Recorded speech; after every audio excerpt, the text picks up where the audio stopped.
Hello, what's up, and welcome into the first episode of Geek Garage in 2020. We're back. Yeah. Yeah. Yeah. Yes. Yes. There's so much excitement in Yes. on both ends. I was going to say so much excitement in this room, but well, I mean, there is excitement in this room, but you are physically not here. You That's are in the true. I'm in a in the different room comforts. where there is Yes. also excitement. Right. Yes, but yes, it's The it's the first. cumulative excitement is off the charts, basically, is what we're getting at. Right. On this episode, we're going to be covering basically our personal top 10 lists of movies from the year 2019. I don't know that these are necessarily in any particular order. I do know that for a couple of them, we mentioned like, hey, this was like my favorite movie of the year or what have you. We also knock out some honorable mentions. So movies that we thought were very good, but maybe were just outside of that, again, top 10 or so range. Again, these are our favorite movies, not what we consider the best movies. Although basically my opinion's never been wrong. So these are the best movies of 2019. Yes. Basically, what you need to take from that is that Ted's word is gold. Yes. It is the gold standard when it Literally comes to gold. film. Yes. It is. Fool's gold, but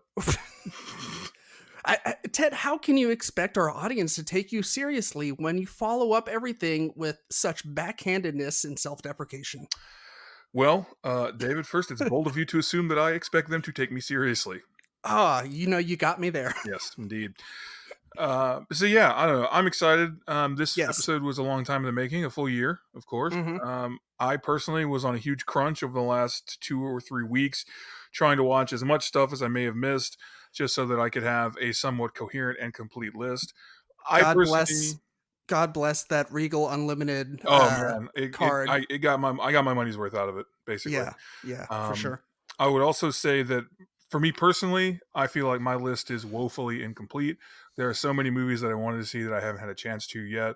There are just not enough hours in the day, and I have too many other things that unfortunately I have to do rather Same, than just watch movies. So same. um, hopefully there's some stuff on here that you all agree with, or maybe something that you were on the fence about, and we kind of push you over to the correct side of watching it and liking it.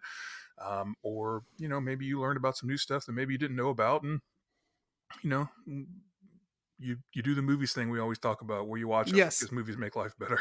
yes. Watch more movies because Yes, movies make life better. that That that is thing that the we do, unofficial official tagline that tagline. has never Nope, been like properly regurgitated. nope, not once until just this moment. So, like I said, we're both excited, and I think David, if you don't have anything else, we can kick it off right after this.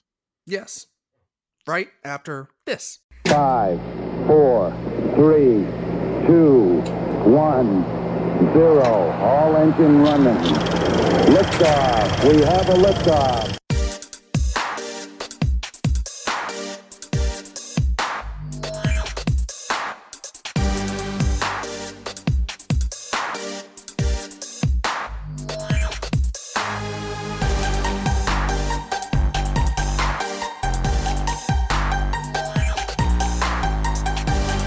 Well, shall we get started with some honorable mentions? Honorable, yes. Honorable mentions, Honorable. yes. To bring this thing.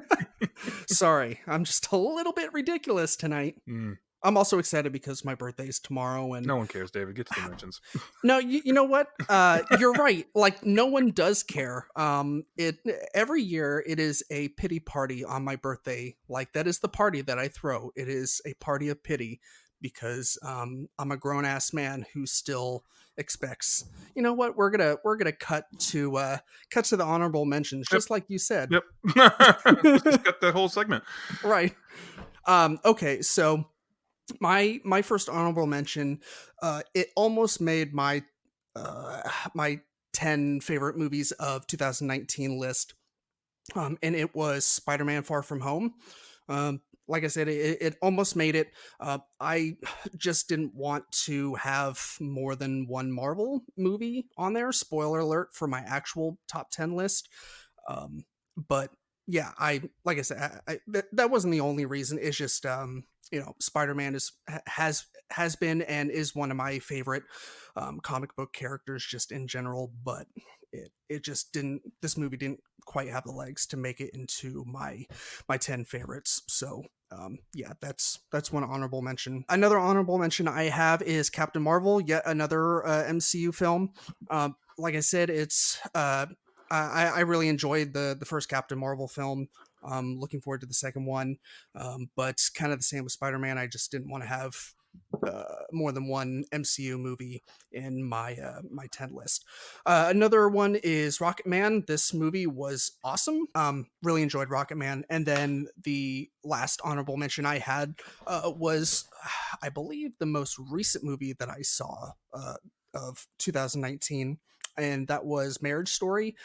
Ted, he didn't you didn't really talk me into this, but God, the memes of Adam Driver like hitting his fist into the wall I was just like too damn good. I was like, all right, I'll watch it. need the context now.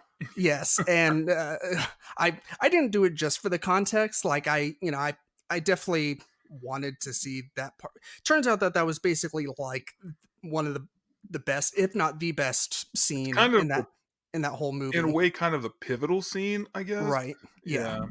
Yeah. But yeah, awesome movie. Uh I don't know. I felt like if I gave my list any more thought, which it hurt my brain enough to put this list together. Right. But if I gave it another day, I might have found a way to sneak it into my actual 10 favorite movies list.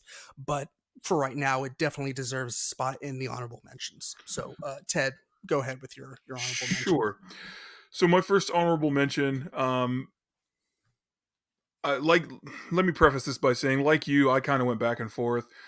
It was really tough first to narrow it down to 10 movies and then to keep those 10 movies in a list without tinkering Right. and changing out, like, this honorable mention is on the 10 list, and now this part of the 10 list is now an honorable mention. It was very tough, and right basically until the time we hit record, I was tinkering with it.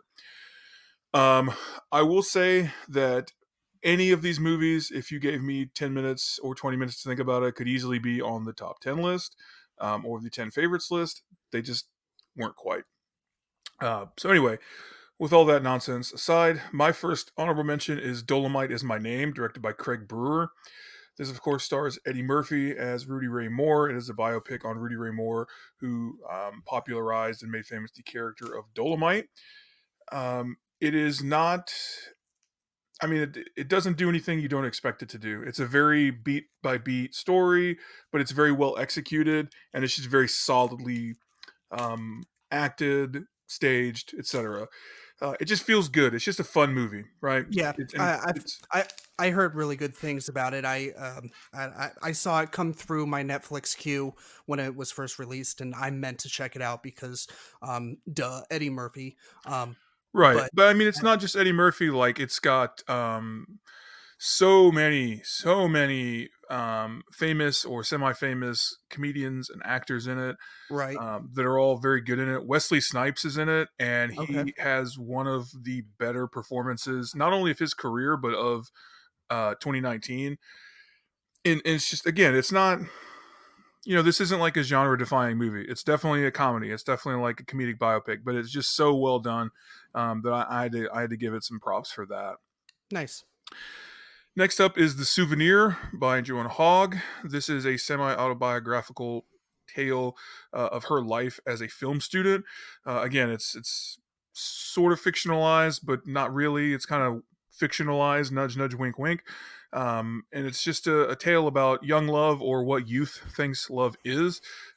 Very good, very well done, and I'm very excited to see her continue to grow as a director.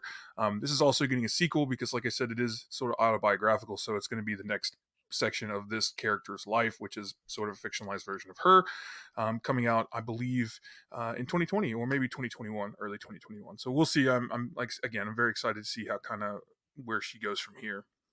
cool, Then we have Ad Astra, directed by James Gray. I really wanted to like this movie more than I did. This one for me was the toughest one to decide where it belonged in terms of either the honorable mentions list or my top 10.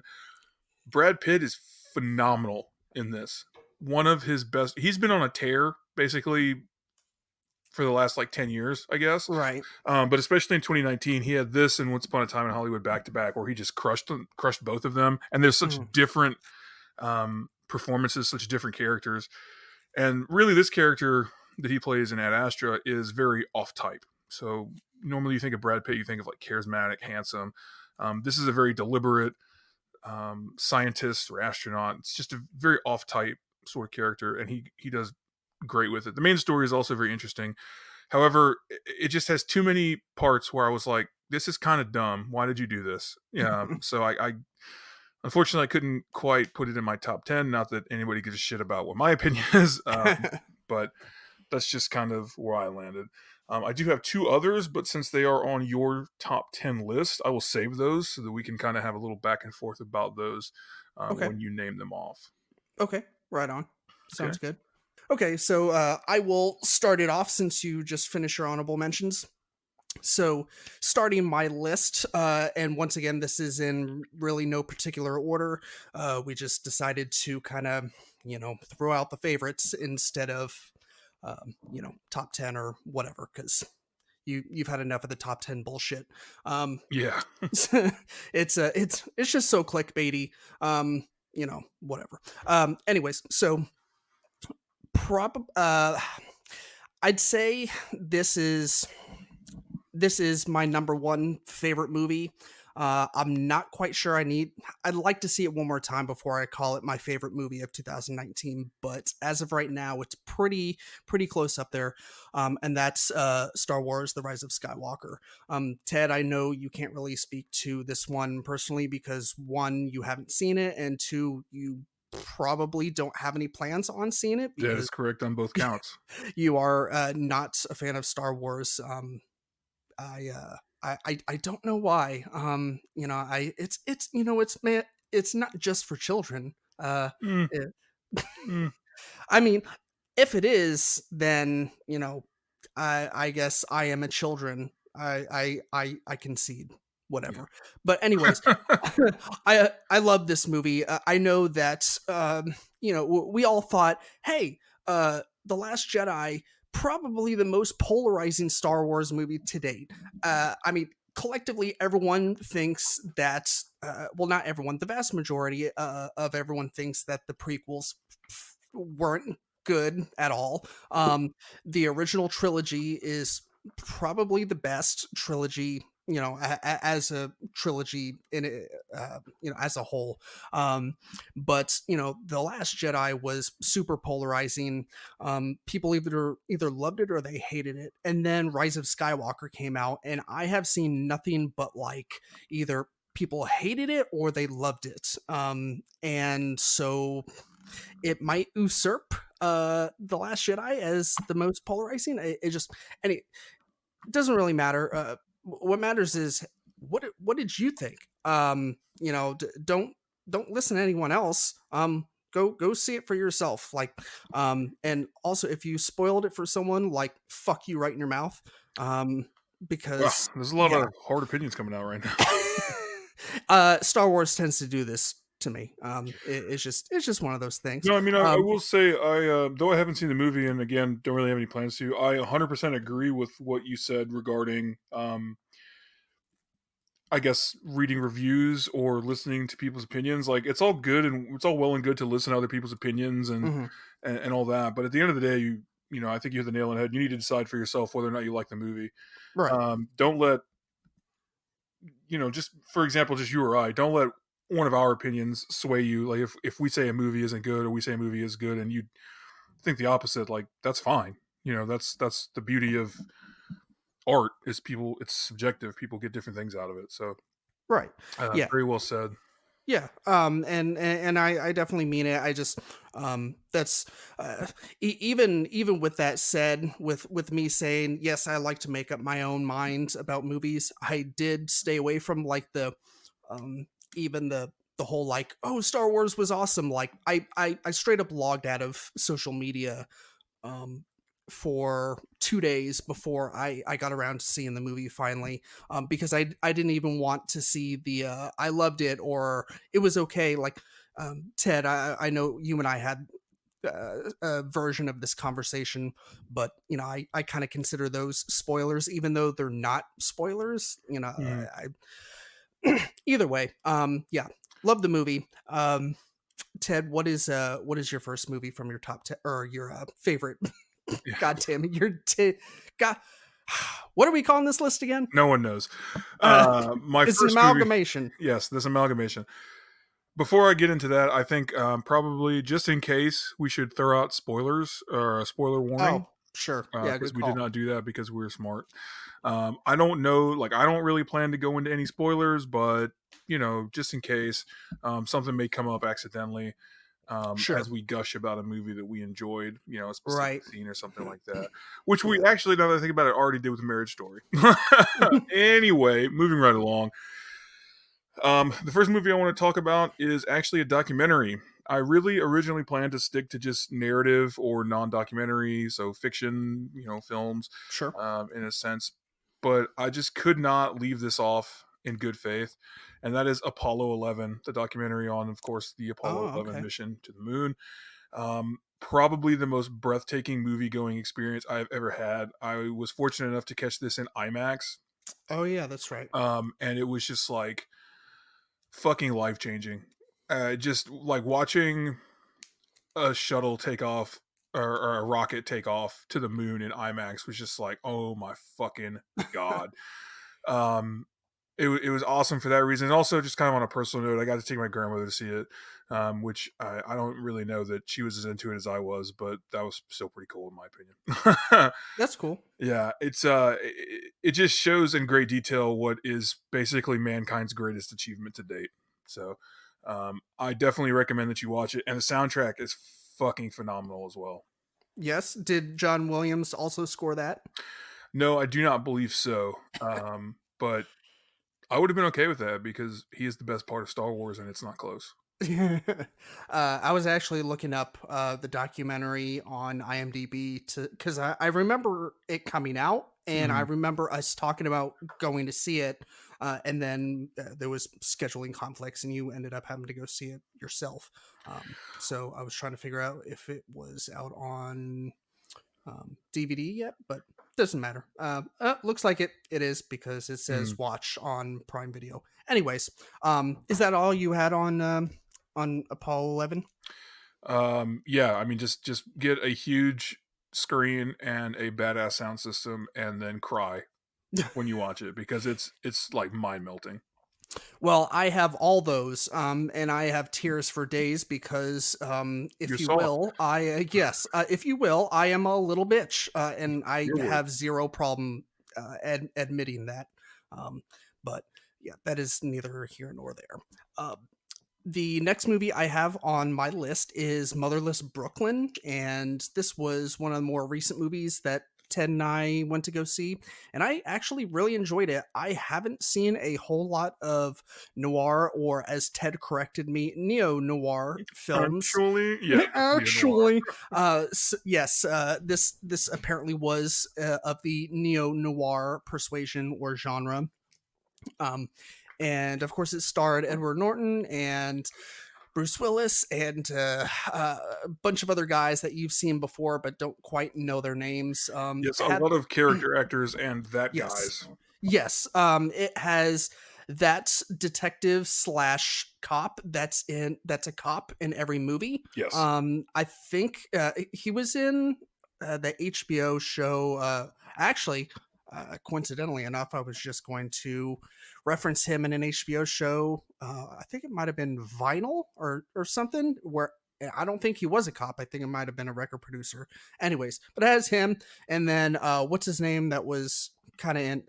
I think he was in. He was at least in Mallrats. He was the guy who was trying to look at the picture thing in the mall that where you like have to cross your eyes to see the hidden image, and Mhm. like everyone can see that it's a fucking boat except him.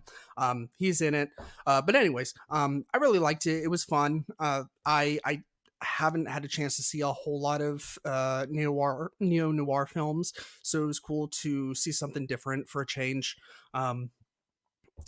Yeah, it's I thought Ed Norton did a fucking fantastic job as per usual acting. I don't know what his method was for getting into character with someone who has Tourette's. That's what he had, right? Ted was Tourette's, Um, or was it just a? I don't know if they call it Tourette's or not. I can't recall. I But don't it's very they similar to what you would consider um someone, I guess, a popular media portrayal of Tourette's. Yeah, I think so they didn't name it Tourette's in the movie, and I believe the reason why is because the term hadn't been coined yet. I'm pretty sure that's the reason why, because like Tourette's is a fairly recent thing, like from the last, I want to say maybe 30 or 40 years. Mhm. And this movie took place in what, like the The 40s or 50s? 50s, yeah. Yeah. But anyways, loved it. Like I said, Ed Norton's acting, stellar as usual. So yeah, other list broken. Holy shit. Ted, just take it from here. Yeah, okay. That was Motherless Brooklyn by David. Thank you. Yes. Next on my list, I have Dolor y Gloria, English translation Pain and Glory, directed by Pedro Almodovar. This is another semi-autobiographical tale. It is essentially the main character of this film is a stand-in for Pedro Almodovar. I kind of joked this was the portrait of the artist as an old man. It's just sort of about his life and some of his regrets, and um, I guess learning and growing even as you feel like your journey is coming to an end, so to speak. So, very great movie. Antonio Banderas plays the main character, and he is phenomenal. He's a great actor just in general, but he really brought it, and is if he doesn't get serious awards consideration, then there's no justice in the world. So next movie I had is Booksmart, and I won't go on about this one for too long because we did a half episode on this. Anyways, Booksmart. I had to stick this in my top 10 or 10 list. God damn it again. Just to kind of shake things up a little bit, not for the sake of shaking things up, just also because this movie has legs to stand on its own in my own personal favorites list. Uh, Olivia Wilde, I'm definitely excited for whatever she does next. Directorially, I guess that's the right word, Yeah, that's right good way to enough. say it. Um, As a Once director, again, right, yes, next movie as a director that she does. I'm excited for it because this one was awesome. To say it is the female version of what do we Super call it? Bad is the one that I go along with. Super bad is kind of doing it a disservice because it is, but it isn't. And it's more isn't than is. It's just a fantastic movie. um Sure. it's I just more than anything, I had a lot of fun watching it. Cinematography wise, it was great. I love the way certain things were shot, some slow mo shots, like the slow mo sequence at the end. So I think that's where like everyone was getting like water balloons thrown at them or Yeah. something. That was a lot of fun, and just all the other slow mo shots in the movie. Yeah, along with everything else. But yeah, Booksmart. That's the ninth movie on my list. Okay. That would have actually been the 8th movie on your list, but that's neither here nor there. It. Oh, yep. Okay. Well, I mentioned once or twice that I am a big old dummy, and I am not redacting that at this moment. All right. I'm just gonna roll with it. Go Okay. ahead, Ted. All right. Next on my list, I have High Flying Bird, directed by Steven Soderbergh. I'm not actually sure how to say his last name. I think it's Soderbergh, but that always felt weird to me. I'm not sure. I should have done a little bit of research on this. But anyway, directed by Steven Soderbergh, who you probably remember as directing Sex Lies Videotape, the Oceans series, 11, 12, 13, the remakes of those, etc. This was a Netflix movie that came out at the beginning of the year. I want to say this came out in January, February. Mhm. I don't want to say it flew under the radar, but I think that because A, it was a Netflix movie, and B, it came out so early in the year, a lot of people sort of forgot about it. Yes. But it was very, very well done.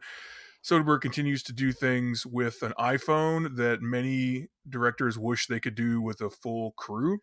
Hmm. Um, it just takes a hard look at the business of sports and the effects that it has on the athletes, particularly young men, in this case, young African American men in the NBA. Very, very good movie. I liked it tremendously. Yeah, I really, I'll echo pretty much everything that you said. I did, honestly, I kind of like you said, forgot about it a little bit since it was so close to the beginning of the year. But yeah, the fact that Soderbergh filmed this whole thing on a fucking iPhone is incredible. Yeah, it was a tremendous movie, and the fact that it goes a lot into the, like I said, the business of sports without getting into just like the hard numbers and like business aspects. It's more about how those decisions affect people and what effects they have on people. Right. Um, but yeah, like I said, he's doing stuff with an iPhone that people with full crews and $1 billion budgets wish they could fucking do. Right. Yeah. Yep, pretty much. All right, so Ted, are you ready to tackle Midsommar one last time for the books? I believe so.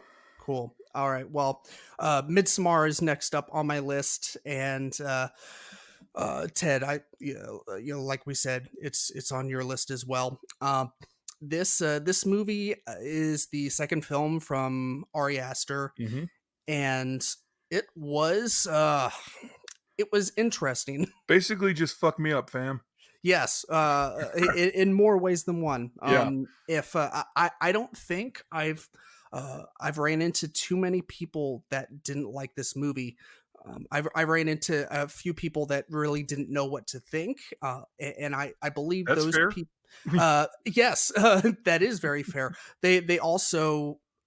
I believe a few of them didn't see Hereditary, so I think seeing Hereditary before this definitely gives you a feel for Astor's director style. Hmm. Um, but this was definitely a little bit more. Um, I don't know, pushing the envelope when it comes to, um, I don't know, just horror movies and movies in general. Yeah. As we mentioned in the full episode we did on Midsommar back in the summer, one of the really effective aspects of this movie is that it takes place predominantly in the daytime, Mm, at least in terms of sunlight. So it takes place in Sweden, where for a part of the year everything is bathed in sunlight. It only gets dark for a very, very short time. mhm. Um, which, it sort of upends and subverts the traditional horror movie where it happens at night because the nighttime is scary because it's unknown. Which is it's just very interesting. This cribs heavily from other pagan movies, so like The Wicker Man in particular, but it does so in a way that is fairly unique and retains a good bit of its own um, interesting and unique aspects. So it's not just a complete ripoff of Wicker Man, for example, but it does, crib from that. Right. This movie is it's very psychedelic induced. Yeah, that's a good word for it. Psychedelic. Yeah, just imagine like tripping on shrooms. The worst For acid trip of your life. basically, Yeah. yes, an acid trip in which your girlfriend dumps you via Having you vote. set on fire. Yes, and then stuffed into a bear costume while you are unable to move your limbs, and then you and your bear costume and this piece of shit wheelchair are placed into this giant tent and Hmm. and set ablaze. Yeah. And happy ending for everyone, right? In a manner of speaking. Um, I don't know. Aster just does so many interesting things with this where it's allows the film to be sort of elevated above just like a scary movie. Right. It's really a movie about family. It's really a movie about life in four seasons. There are just so many great things. Um, just like in Hereditary, there were a lot of great bits of foreshadowing. Where if you're paying attention, this movie really rewards second or third viewings. Yes. Me personally, I prefer the extended or director's cut that came out a little after the initial release. For sure. I thought the scene by the lake or the river was fantastic and should have been left in the theatrical cut, Hmm. but I don't make those decisions. Still, very good movie, and I might actually watch it after we finish recording. I kind of want to see it again. I wish I could say the same. I'll eventually probably get to it again. But since I saw it twice in theaters, and seeing a horror movie twice for me is kind of a big deal, especially one that's kind of messed up, really messed up. But seeing one twice in theaters is kind of crazy for me personally. Like that's just something I don't really do. But yeah, I'll definitely echo what you said about the director's cut. I agree that that scene in particular by the lake when they kind of have their big blowout, that helps put their relationship into perspective Mm, for the audience. I think without that scene, like you still get the idea that they've had issues for a while. right. One, because they made that readily apparent in dialogue, and two, you know that they had been dating for a while, so you get the impression that they had, you know, obviously they would have some arguments or whatever. But yeah, that definitely helped put things into perspective, especially the fact that um the her boyfriend, Christian, Yeah, is Christian. it? Yeah, Christian. That like they're trying to paint this picture of him being a total douche nozzle, and Well done. The painting of that. yes, this scene definitely does that well. Also, thank God that they didn't toss that boy in the fucking river. Like after, Yeah. yeah, after the old girl, taking the pencil. Oh no, I forget how she jumps off, but old dude, he takes the pencil dive of death. And then of Gets course that's malleted. yes. He That was gets brutal. he gets the old 1-2 to the noggin Hmm. um, via Harley Quinn mallet Yeah. style. But anyways, yeah, we talked a lot about Midsommar in our Midsommar episode, so we'll cut it short there. Unless Ted, you had anything else you wanted to mention about Midsommar? No, no. Next up for me, I have The Irishman, aka I Heard You Paint Houses, which is a much better title in my opinion, but that's up to Netflix to decide, I suppose. Directed, of course, by Martin Scorsese. Yep. Um, I mean, just what can I say? It's the work of a master. Watch this fucking movie; it's fantastic. And if you're one of those people that's like, it's too long, shut up forever. No one cares. Watch the movie. Right. Yeah. I mean, it's a Scorsese film, and aren't they all kind of by definition all long? Mm, I mean, I would like I haven't seen all of Scorsese's films, but the ones that I have, and I know off the top of my head, like they're all pretty lengthy. But either way, yeah, I honestly have yet to check this movie out, just because, well, I, I don't have much of an excuse because I have been on vacation all this week, mm-hmm. and uh, but I'll get to it, probably tomorrow, hopefully tomorrow. So yeah. Um, is that all you had on the Irishman? Yes, watch it. Cool. Yes, I will indeed. No, Unless that no. was Watch. Stop recording now and go watch it. okay. Well, we'll see I'll you finish later. this by myself. No, that's all I had. Just, Hit us just with your next one. okay. Cool. So next up is Avengers Endgame. Um, God damn! I just remembered our terrible episode of Avengers earlier this year. I have no memory of that. Okay, so one thing that I would like to bring up that Ted and I laugh about constantly is just this episode in particular. Like, how many people have we got to listen to this episode because we've said it sucks so bad? Too many. Too many. Yeah, like it's it literally is that human condition It's the thing podcast where, version of the Hindenburg disaster. right, where like you tell someone like don't do it, and it makes them want to do it even more. Um, and I kind of wish I could go back and just wipe it off the the existence plane of my podcast, and technically I could, but there would then be a hole. And you know what? You need to learn from your mistakes, and I would like it known that I too make mistakes every once in a while. Yeah, that was Believe never it or up not. for debate. You brought this up as one of your honorable mentions, but Marriage Story, directed by Noah Baumbach. This is a very great, very well acted movie that I don't think I ever want to watch again because it's Yes, basically sadness pornography. yes, indeed. Yeah. Is that all you have to say? I don't think anything else needs to be said, frankly.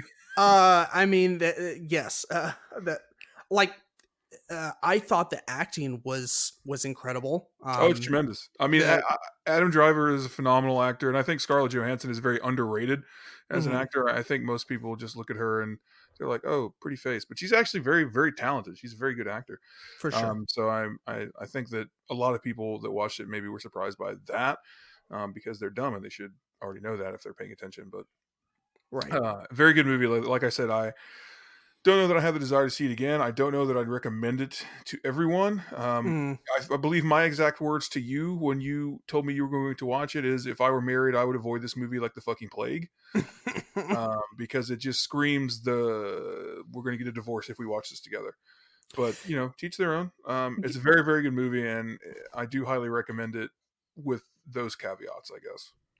Yeah, uh, like I said in my honorable mentions, I did like this movie. I wanted to. I made the executive decision to watch it on my own without my wife Mhm. because I just thought that was for the best. I can see um, that.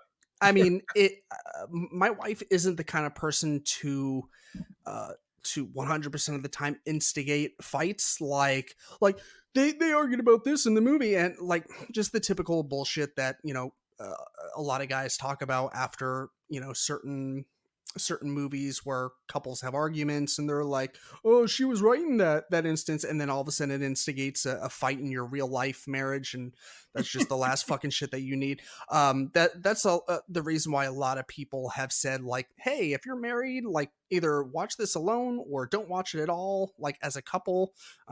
It's bad juju. I still liked it for its for its acting ability and all that, and its storytelling. So yeah, I enjoyed it. My next film is The Art of Self Defense, which is do you remember the director for this movie, Ted, by Riley chance? Stearns. Yes, thank you. This one kind of came out of nowhere. Like we saw promo for this like the day before it came out, Basically, and yeah. and then either that night or the next morning, the day it came out, I was like, "Hey, do you have any interest in seeing this?" And you were like, fuck yeah." And I was like, "Okay, let's fucking go see it." And then we um like yeah, during the episode that we recorded on this, we talked a lot about just our experience going to see the movie and how we enjoyed it. Like it literally came out of nowhere, and I don't know, it was so I kind of put it with like Motherless Brooklyn and Booksmart, in the sense where I wanted to have something on the list that was a little bit different. And like I said, with those others, I didn't put it on the list just because of that reason. It definitely deserves to be in my 10 list. Um, I thought it was very, very unique. Definitely a low budget indie flick. And very much the type of character that Jesse Eisenberg typically portrays. Um, Either way, I thought that this was definitely well suited for Jesse Eisenberg. You know, the awkward character. I'll never forget the fucking opening scene where the two French people in like the cafe are like Yes. talking shit about him, and they're like, oh, like he. I bet he eats shit for breakfast or whatever they were talking about. And then all of a sudden, like, you know, he gets into his car, he turns it on, and It's like an expert level French lesson. Yeah. right, yeah, he's listening to like French, learn French on audio CD, and it's like you've just completed expert level speaking or Right. learning French. At that, and then like him coming into his sensei's office with the belts, and he's like, I had these custom made, and then he has like the black belts that he gives him. It is a very, very funny movie. It was one of my, I thought it was maybe the funniest movie I saw this year from this year. Mhm. I had it as one of my honorable mentions. Just missed my top 10. Like I said, I very easily could have made it. Give me 10 minutes and shuffle some things around. It could be on there, but tremendously funny, like we talked about when we did the episode on it. The end where, spoiler alert, he shoots the sensei. He challenges him to, fight to the death, and then he just pulls out a gun and shoots him in the fucking dojo. I Right. laughed so fucking hard at that. I cannot even tell you. This movie is I love dark comedies, and this one hit all the right marks for me. Hmm. So I definitely recommend it if you're into sort of bleak, dark comedies. Yeah. Yeah, for sure. I'll echo what you said. It definitely is a dark comedy. If you've seen other dark comedies and enjoyed them, you'll probably like this. Um, it's pretty, like I said, pretty well acted. Um, I forget what's is it Imogen Poots, that's the other I believe um so. the female lead, um or I guess female lead. I'm not. I guess Co-lead. doesn't matter. Um, but anyways, yeah, that's the art of self defense. Yeah, very, very good movie. Next up for me, I have a movie that a lot of people are saying is the best picture. I don't know that I agree with them, but it's definitely on the short list. That is Parasite by Bong Joon-ho of South Korea. Yeah, This movie starts as one thing and then completely mind fucks you about halfway through. Not in a what a twist kind of way, like maybe a Shyamalan film, but it's all set up so perfectly. And by the time it hits, you're just like, wait, what the fuck just happened? I was, you start getting this sense of just dread, I guess, about sure. a third of the way through the movie or between a third and halfway through the movie. And when, like I said, the twist hits, you're just like, oh, and shit just spirals out of control. It's a great movie. It is true art, in my opinion, in that it says something about us as a society or as a culture. Kind of holds up the mirror to reflect back on us, as well as just a very, very well done film. So, like I said, it's on the short list, in my opinion, of best films of the year. Even though my opinion doesn't fucking matter, I'm nobody. But Right. fantastic film. I highly recommend everybody sees it. Yeah, I definitely. So I can't speak to Parasite at all because I haven't seen it. I believe this was one of the movies where we were trying to make it happen where we both went at the same time, but it just scheduling conflicts, so it just didn't happen. But I did hear quite a bit of, or have heard quite a bit of Oscar buzz surrounding this movie, with it at least being a top contender. Yeah, it did. It did win the Palme d'Or at Cannes or Okay. Cannes, Cannes, however you pronounce it. I believe it's technically pronounced Cannes, film festival in France. Um, well deserved. Like I said, Mhm. it is a fantastic film, and I definitely highly recommend it. I really can't say enough good things about it. Cool. All right. So the next movie I have on my list is The Lighthouse, and Ted, we didn't do an episode on The Lighthouse, did we? No, we were going to, and then we did not for whatever reason. I can't remember Uh, exactly. yeah, I think we just had shit come up, and then by the time we got around to recording uh, the episode, it had kind of already came and went. Um, which makes sense because that's basically our lives in a nutshell. Yeah. But anyways, I love this movie. It's pretty much a horror, I guess, but it has other elements of other movies. I'd say it's like a more of a horror suspense. Um, I was really looking forward to this movie because I really enjoyed The Witch. Of course, this is a the um, I think a lot of people speak of Ari Aster and um, what's the Robert direct? Eggers. Yes, Robert Eggers. A lot of the time in the same breath, because I don't know, for obvious reasons. They're both horror directors. All their four collective movies were all produced under the A24 label, production company, whatever you want to call them. But anyways, the like I said, I was really looking forward to this.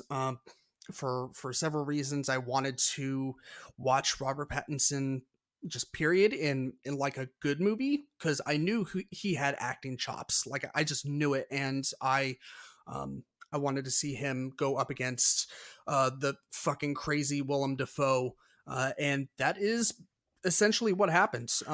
Yeah. And I have never seen a man in film or otherwise beat the shit out of a seagull. Uh, but I saw it in this movie, Yeah. and it was something else. It was indeed something else. Yes, he also beat the crap out of Willem Dafoe, and all of a sudden he kind of for a second turned into an octopus for whatever reason. But yeah, that's kind of this movie in a nutshell. Just weirdness all around, and I loved it. It is a very strange movie. It is basically a tale about insanity from the perspective of insane people. So what I mean by that is it's like they're both unreliable narrators to the extreme. Right. Um, I think the movie kind of fell apart in the third act. I still tremendously enjoyed it. I just think it kind of fell flat in the end. I would say that Willem Dafoe should win Best Actor. Give him the award, you cowards, based on this performance. His monologue about asking Poseidon to basically strike down Robert Pattinson's character in just increasingly horrific and mean-spirited ways until he's eventually just like not even a memory, just like he never existed, is just outrageous. Right. Um, Definitely, for my money, the best part of the movie. It was also a very funny movie. Oh yeah, for Some of sure. that is kind of like awkward humor, but some of it is like there are genuinely comedic parts of this movie. Oh yeah, a lot of farting. Yes, some lowbrow humor as well, but Yeah, it's definitely like the humor that you'd expect from a two dude ensemble movie. I think that's fair. Yeah, Yeah.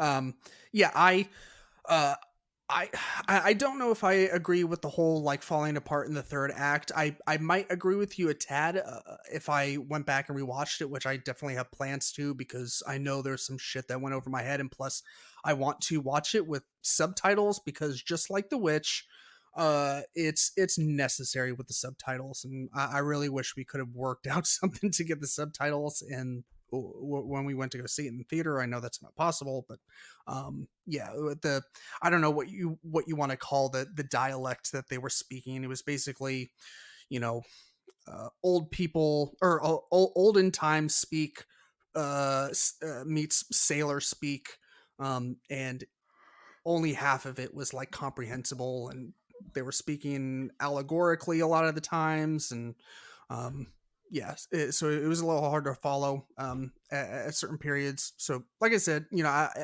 upon another watch I might agree with you a little bit more on the, you know, whole maybe falling apart in the third act, but I thought that the ending, like the actual ending of the movie, was fantastic and fucking horrifying.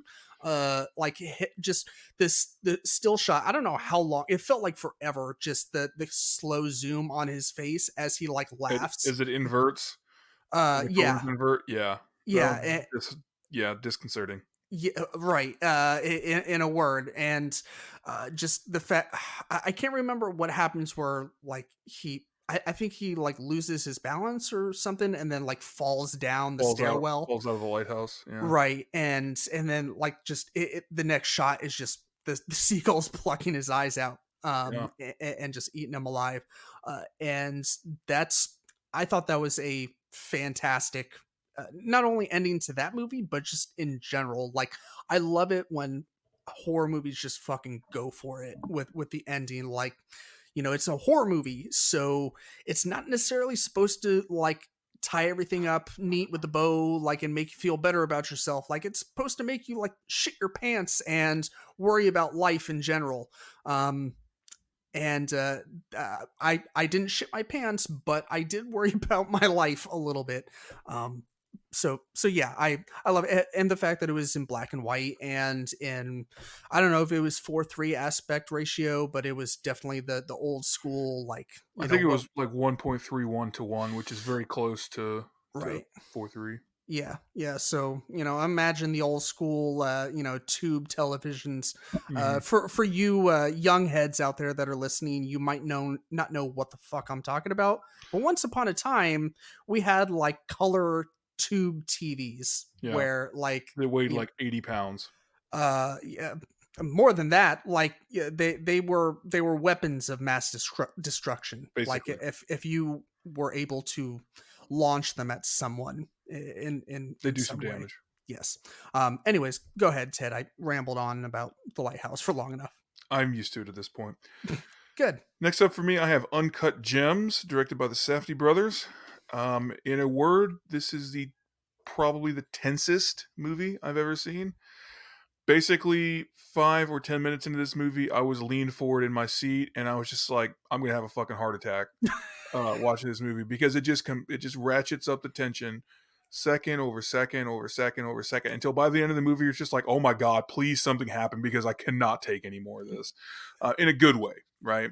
Okay. Um, the soundtrack is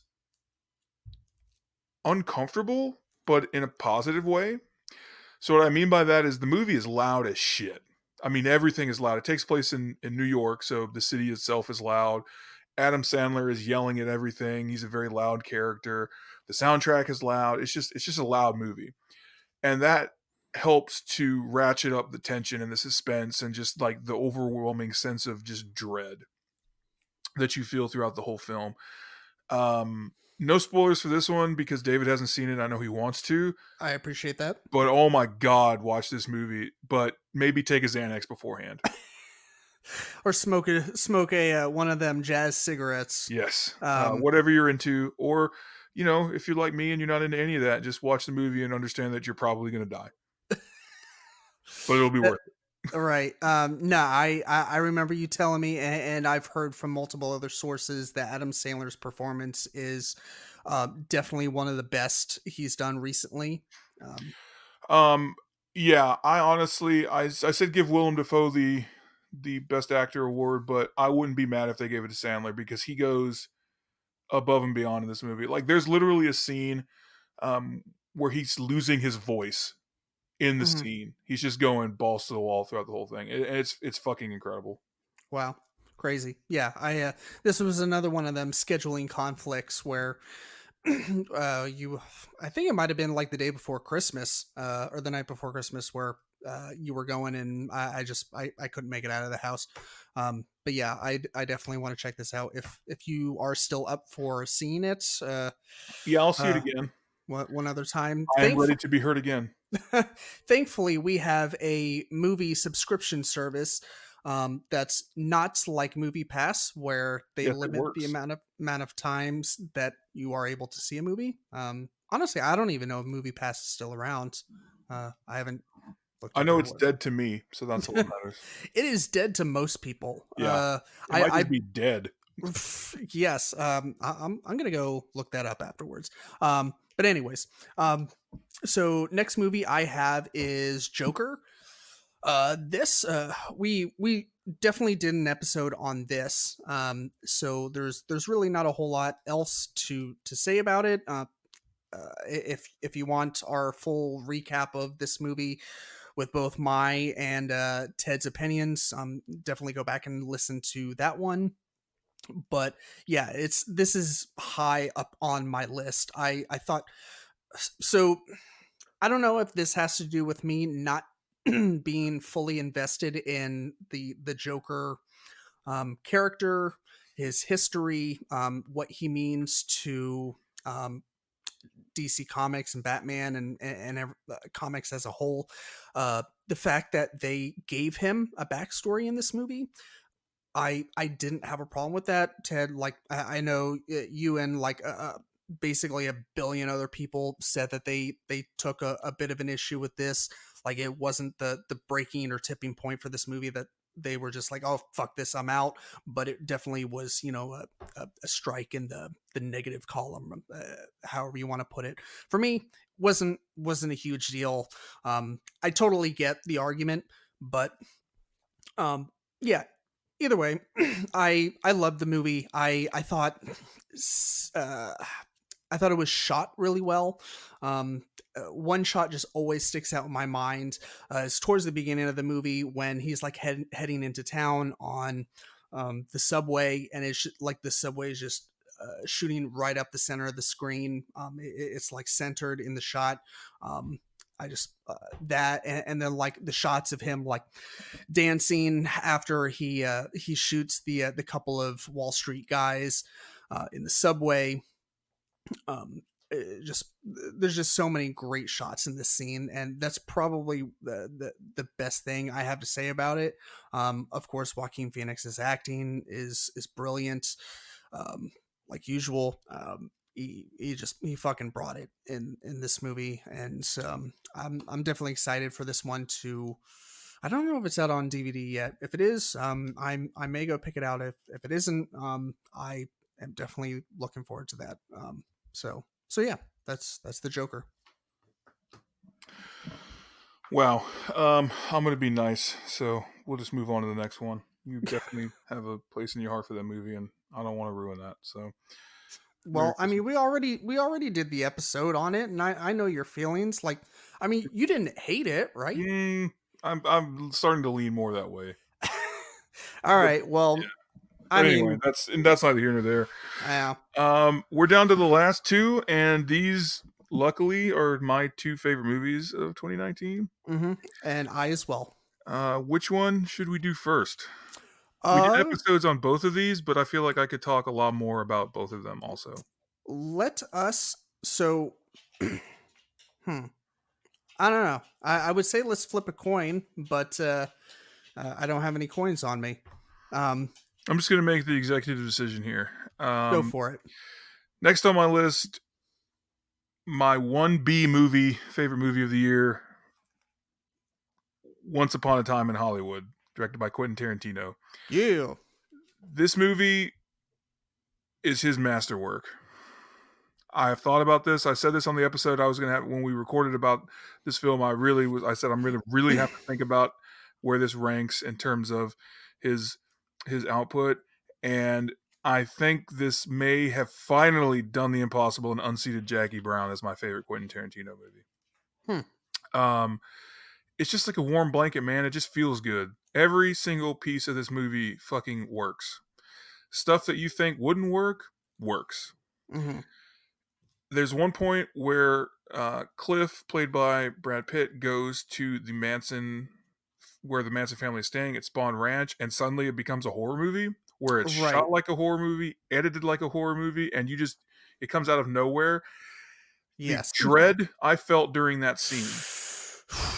Palpable. Yes. I literally, I thought to myself, I'm about to watch, they're going to do a 180 cut back to Brad Pitt, and Squeaky is going to be standing behind him with a gun, and I'm about to watch Brad Pitt get his brains blown out. Right. Spoiler alert, that does not happen, but I just was convinced. I was like, I'm about to see this. It's just so well done. And then he drives off, and it's right back to the sort of feel-good, bouncy vibe the rest of the movie has.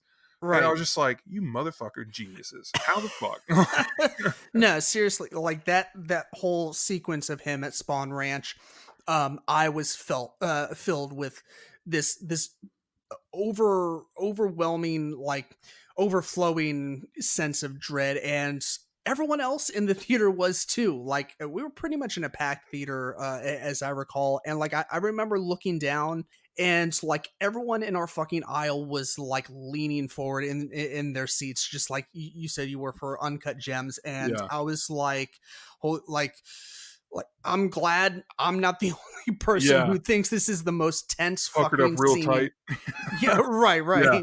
right. Yeah, but like you said, just kind of after that, it goes back to the whole, feel good slice of life kind of movie that Yeah. that it was um shot and cut as. And god damn it, like, does Tarantino know how to rewrite history and make it so fucking like um what's the word, like gratifying, Yeah. like it's such a heartbreaking piece of history. Yeah. Just I saw this movie 5 or 6 times in theaters. Um, I just was like, there's just something about it. I wanted to basically like, I don't know. Like I said, it just felt like a warm blanket. The scene where all the lights come on, it just cuts to night, and then all the lights around the city start coming on, all the neon and all the fluorescent lights. I was just like, it Oh just yeah. feels good, man. It just feels Yeah. good. Fantastic movie. Um, beat out just barely, just barely by the last movie on both of our lists. Uh-huh. Yeah. God. I just recently purchased both of these movies. I don't think that's coincidence. Like, I went to the store for Once Upon a Time in Hollywood, and they happened to have also John Wick 3 there. And it was on sale for like $15, which is pretty great for a new release Blu-ray. And I fucking had to buy it because I knew we were doing this episode, but I also knew that I needed to own it. Um, and yeah, like, do you want to start on this movie? Yeah, I'm pretty confident that I said this on the episode that we recorded, Mhm. which I believe was the second episode of the Geek Garage Goes to the Movies ever. Yeah, that sounds Um, right. I would put the first half hour of this movie and the last half hour of this movie up against any other sequence from any action movies in history. Yeah. The intro of this movie, the beginning of this movie, basically through, I don't know, the whole movie, really. I mean, there are just so many great set pieces. There's so many great sequences, action sequences, that I'm just like, by the end of the movie, the director Chad Stahelski said this in an interview, that by the end of the movie, he wanted you to be tired. Mhm. He succeeded, because by the end of Yes. this movie, I wanted a Gatorade and to smoke a cigarette. That was it. That was all. I don't even smoke. That's what I wanted. Yeah. No, this movie was fucking intense and so well paced for an action movie. It's a tricky thing to do regardless of what genre of movie you're making, but an action movie, it's, you're pitted up against so many different factors. Do you have a lull in your movie somewhere? Do you have a couple lulls? Is it just balls to the wall action the whole thing? It's just a tricky juggling act. And I don't know, like, I, I think really the only lull that you could call in this movie is maybe the scene with where he first meets up with Halle Berry's character, and then when he kind of has that sit down towards the end in the third act with the with what's his name from all the stealth ninja guys from the Oh, sushi Zero. place. Yes, yeah, thank you. Um, those two moments, I think that's where the movie is at its calmest, but everything else is just like, I know we went on and on about the one scene towards the beginning where it's, I think it's the homage to Good, the Bad, and the Ugly, where he's putting the gun together Yes. and he just fires that fucking one shot at the dude just to give him enough time to run away. Mm-hmm. And then the knife fight with all the Oh my dudes. god. Like that, like it gives, like, I know what's gonna happen, and it still makes me sweaty in the armpits, like, to watch it. What? The it's just like I said, the action sequences continue to one up themselves. Right. The fight that he has with I can't remember the actors' names, but the two Shinobi the characters are Shinobi 1, Shinobi 2, Zero's two right hand Hmm. people. Those are the two actors from the Raid series, which are Right. also phenomenal. Shout out to the Raid series. Hmm. That fight is so good, and I just love at the end of it, like that respect they have for him. The respect that everybody basically in the universe has for in the movie universe has for John Wick is tremendous. But Right. where they're just like, it's such an honor, Mr. Wick. And then he beats them both, and he's just like, "Be seeing you." The look they give one another, where they're like, what the fuck does that mean?" It's fucking outstanding. Right. The slip that or the little slip he does where they go to help him and he's just like, no, back off, because that's really like that's something that really happened. Keanu really slipped and they went to catch him and he was just like, no, and reset Right. himself, and they were like, keep it in, it's awesome. Yeah. So many things like that. I don't even care that some of it doesn't make any sense whatsoever. I'm fine with that. I do not care. I truly, truly do not care. I need John Wick 4 like I need air in my fucking lungs. As long as no one's lying to us about The Matrix 4 and John Wick 4 coming out on the same day, I will be there. You will probably be there with me. Yeah, and I will probably openly weep, just straight up. Yes. Um, Same. yeah. There's just I don't know. I can't say enough good things about John Wick 3. That is, I said Apollo 11 is probably the most I can't remember exactly how I phrased it, but basically it was just like just one of the more intense movie going experiences I've ever had. This one was so fun. It was Right. just fun. Everybody reacting like to the library scene. Yes. Oh my god, the library scene. We didn't even talk about that. It's just, fuck this movie's so good. Yeah. Just go watch. It's not that complicated, fam. Just go watch this fucking movie. Right. Yeah. I've noticed that the first movie and the premise of what kickstarts this whole John Wick universe off is like the number one thing that scares people away from starting it. Like I've ran into several people that I've started a conversation about John Wick with, and of course, I don't give them any spoilers, and they're like, "Oh, I haven't watched it," and I try not to be like, "Oh my god, I can't believe you haven't seen John Wick." Like they have the reasons, and I want to know what they are, and I ask them, and they're like, "Yeah, I mean, like I don't want to watch, a dog die," and I'm like, it's fine. He definitely gets his fucking revenge for this and his car. And then some. Yes, 3 movies worth for fuck's sake and more. Um, yeah, I don't know if that's any consolation to those people who don't want to watch it because they don't want to witness um the death of a poor puppy. But either way, yeah, it's I'm with you. I can't say enough good things about this movie. It's ridiculous and fun. Yeah. People dying by getting kicked in the face by horses Yep. is Check. fantastic and Check. hilarious. A guy getting his arm severed and then having that get caught in a motorcycle and then causing the motorcycle to flip. Check. Right. Let's see what else we got here. Death by library book. Check. Right. Yeah, like people get killed in the most like asinine ways. Yet John Wick somehow survived like a couple of gunshots and then falling off the top of what like a at least a 4 or 5 story building. Oh, we forgot the most important and best thing about this movie. 2 words. War dogs. Oh, like Halle Berry's dogs? Yes. Oh, yes, they were very good The dogs. best boys. They're very good boys. I of course I am partial to German shepherds because my dog is part German shepherd and he is also one of the best boys. So yeah, I think that's the list. I think that's both of our lists. Yes, that I believe that is.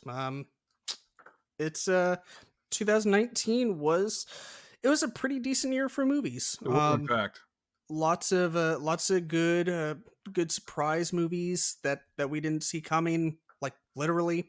Lots of movies that we were anticipating that most of them I felt like they paid off. Agreed. They ended up good. Yeah, just overall like Yeah. solid year for movies. I was going to say the same thing. Even outside of our top 10, if we've done an episode on it, or if it was a part of our shit that doesn't suck segment, I mean, check it out, or just hit us up on Twitter, hit us up on Instagram, and ask for some other movies we liked. We're always down to interact with listeners. So, Yeah, for sure. I don't think we need to do a shit that doesn't suck segment because we just gave out like 20 movies or something.